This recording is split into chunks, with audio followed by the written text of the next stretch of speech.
Assalamualaikum warahmatullahi taala wabarakatuh. Alhamdulillahilladzi amarna bil ibadah wa nahana 'anil mufarraqati wal 'adawah wal ma'siyah. Asyhadu an la ilaha illallah wahdahu la syarikalah wa asyhadu anna Muhammadan abduhu wa rasuluhu alladzi la nabiyya ba'dah. Allahumma shalli wa sallim ala sayyidina Muhammad ibn Abdillah wa ala alihi wa sahbihi wa mawalah. Amma ba'du fa ya ayyuhal hadirun fa ya ayyuhal mustami'un usi wa nafsi wa iyyakum taqwallah wa ta'atihi la'allakum tuflihun. Wa qala Allah ta'ala fil Qur'anil Karim wa huwa asdaqul qailin a'udzu billahi minasyaitonir rajim. Bismillahirrahmanirrahim. Innallaha yuhibbut tawwabina wa yuhibbul mutatahhirin. Wa qala Rasulullah sallallahu alaihi wasallam, man shoma ramadhana imanan wa ihtisaban ghufira lahu ma taqaddama wa ma ta'akhkhara min dhanbi.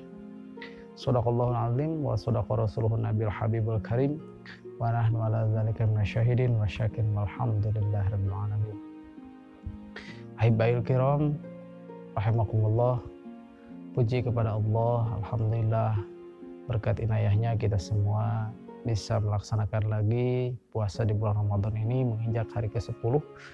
Mudah-mudahan apa yang telah kita kerjakan selama di bulan Ramadan ini, baik qiraatul Qur'annya, sholatnya, saumnya, hal-hal kebaikan lainnya, itu akan mendekatkan kita dan meraih rahmat, maghfirah, serta dibebaskannya kita dari api neraka. Sholawat dan salamnya Allah semoga tetap berlimpah curahkan kepada junjungan kita Nabi Yuna wa Rasulana Muhammad sallallahu alaihi wasallam, tidak lupa kepada para sahabat, para tabi'in, hingga kepada kita semua sebagai umatnya. Mudah-mudahan kita mendapatkan syafaatnya kelak di yaumil qiyamah. Amin ya Allah rabbal alamin.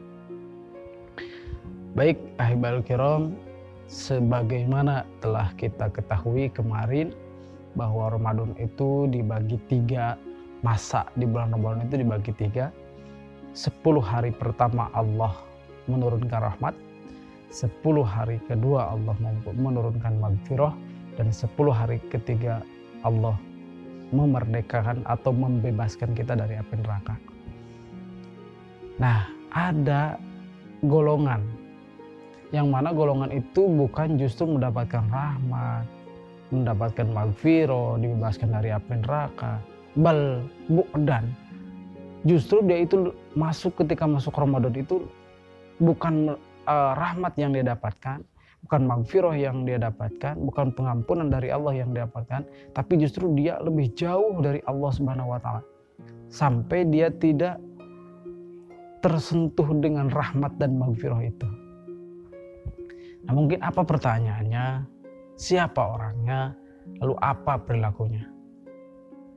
Ada 4 golongan dari orang-orang yang tidak akan mendapatkan rahmat, tidak akan mendapatkan pengampunan Allah, dan orang-orang yang tidak akan mendapatkan kemerdekaan atau kebebasan dari api neraka. Yang pertama itu mudawamatul khamr, orang yang terbiasa minum minuman keras, atau istilahnya kecanduan dengan narkoba, sehingga dia tidak terbebas, tidak bisa membebaskan diri dari kehidupan kelam itu, kehidupan gelap itu. Dia lebih nyaman mengumbar nafsunya untuk mengkonsumsi barang-barang terlarang. Maka ketika dia masuk bulan Ramadan, bukan pengampunan yang ia dapatkan, bukan rahmat yang ia dapatkan selama dia masih mengonsumsi itu, dan selama dia masih kecanduan akan barang-barang itu, akan benda-benda itu, maka dia adalah orang yang tidak akan mendapatkan rahmat serta maghfirahnya Allah Subhanahu wa taala. Bal bu'dan, justru orang itu jauh dari pengampunan Allah dan jauh dari rahmatnya Allah. Yang kedua, uququl walidain, orang yang menyakiti orang tua. Perlu difahami karena di sini tidak ada tafsiran lebih jelas, karena orang tua itu kalau disusun kita, kalau dibagi itu menjadi 3 ya. Ada orang tua satu nasab, yaitu ibu dan ayah kandung. Ada orang tua secara orang tua bawaan atau orang tua yang baru, yaitu mertua. Ada orang tua yang mengangkat kita dan memberikan kita pengetahuan, yaitu guru. Nah, dalam hal ini untuk lebih hati-hati lagi, siapapun orangnya yang menyakiti orang tuanya, yang menyakiti mertuanya atau yang menyakiti gurunya, baik dengan ucapan, perilaku, atau hal-hal lainnya yang membuat orang tua tersebut mendapatkan ada rasa sakit hati dari si anaknya, si anak didiknya atau si mantunya, maka haram baginya atau baginya tidak akan jauh mendapatkan rahmat serta maghfirah Allah Subhanahu wa taala. Jauh sekali orang tersebut mendapatkan rahmat dan maghfirah, apalagi dibebaskan dari api neraka. Nah, selanjutnya orang tua yang telah mengorbankan nyawanya, mengorbankan tenaganya, mengorbankan pikirannya untuk membesarkan kita, untuk mendewasakan kita dan untuk mendidik kita. Tapi setelah besar dia menyakiti baik dengan perilaku atau ucapan, bahkan dengan perbuatan, maka selama dia tidak bertobat kepada Allah dan tidak meminta maaf kepada orang tuanya, ketika dia masuk bulan Ramadan, maaf saja orang tersebut tidak akan mendapatkan maghfirah Allah Subhanahu wa taala. Karena tidak ada orang yang berdosa dari anak, tidak ada orang tua yang berdosa dari anaknya, tapi anak banyak berdosa kepada orang tuanya. Apa maksudnya? Misalkan kalau si orang tua menelantarkan anaknya, itu bukan dosa kepada anaknya, tapi dosa langsung kepada Allah karena dia telah menelantarkan amanah yang Allah berikan, yang Allah berikan kepada dia. Tapi beda halnya kalau anak berdosa kepada orang tuanya, maka selain daripada bertobat kepada Allah, dia pun harus meminta maaf kepada orang tuanya. Jangan menunggu Idul Fitri ikhwah, jangan menunggu hari Lebaran tiba untuk meminta maaf. Dari mulai sekarang masih ada waktu kurang lebih 20 hari lagi untuk kita menyongsong rahmat, menyongsong maghfirah, serta menyongsong kita dibebaskan dari api neraka. Minta maaflah kepada orang tua. Yang ketiga, golongan orang yang tidak akan mendapatkan maghfirah itu adalah orang yang memutuskan tali silaturahmi, qati'ur rahmi.